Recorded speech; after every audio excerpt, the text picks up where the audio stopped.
शिवसेना आमदाराची मुख्यमंत्र्यांनी बैठक बोलावलेली आहे।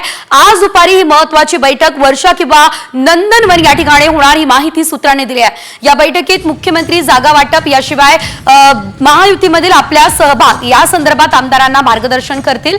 शिवसेनेच्या वाट्याला 13 मंत्रिपद येणार ही शक्यता आहे। यात काही जुने ज्येष्ठ नेते यांना संधी दिली जाणार आहे, तर मंत्रिमंडळात शिवसेनेकडून काही नव्या चेहऱ्यांना संधी दिली जाणार अशी माहिती सूत्रांनी दिलेली आहे। मोठी बातमी खरं तर आपण बघतोय, कारण शिंदे सेनेच्या आमदारांची महत्त्वाची बैठक पार पडणार आहे। या बैठकीमध्ये काय घडतंय बघणं अतिशय महत्त्वाचं आहे। अधिकचे अपडेट आमच्या प्रतिनिधी वैदेही काणेकर यांच्याकडून घेऊयात। वैदेही, एकंदरीत महायुतीचं सर्व गणित ठरलं असल्याचं सांगितलं जात असताना शिंदेंनी ही महत्त्वाची बैठक बोलावली, नेमकं काय या बैठकीमध्ये घडू शकतं?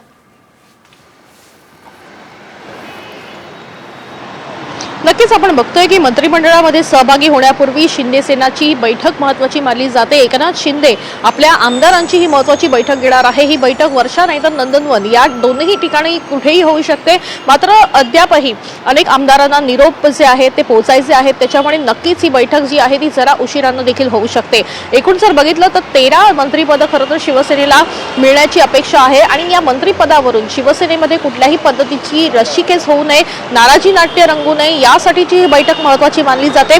काही जुन्या चेहऱ्यांना या मंत्रिमंडळामध्ये सहभागी करून घेणार असल्याची देखील माहिती मिळत आहे, तर काही नवीन चेहऱ्यांना देखील संधी मिळण्याची शक्यता आहे। त्याच्यामुळे एकूणच आमदारांचं नेमकं काय म्हणणं आहे आणि आमदार नेमक्या कुठल्या गोष्टीला प्राधान्य देत आहेत, या सगळ्या गोष्टी जाणून घेण्यासाठी एकनाथ शिंदे आपल्या आमदारांची चर्चा करणार आहेत आणि त्यासाठीची ही बैठक बोलावली असल्याची माहिती मिळते। निश्चितच धन्यवाद वैदेही दिलेल्या सर्व सविस्तर अपडेटसाठी। मोठी बातमी खरं तर आपण बघितलेली आहे, एकनाथ शिंदे यांनी ही महत्त्वाची बैठक बोलावली आहे।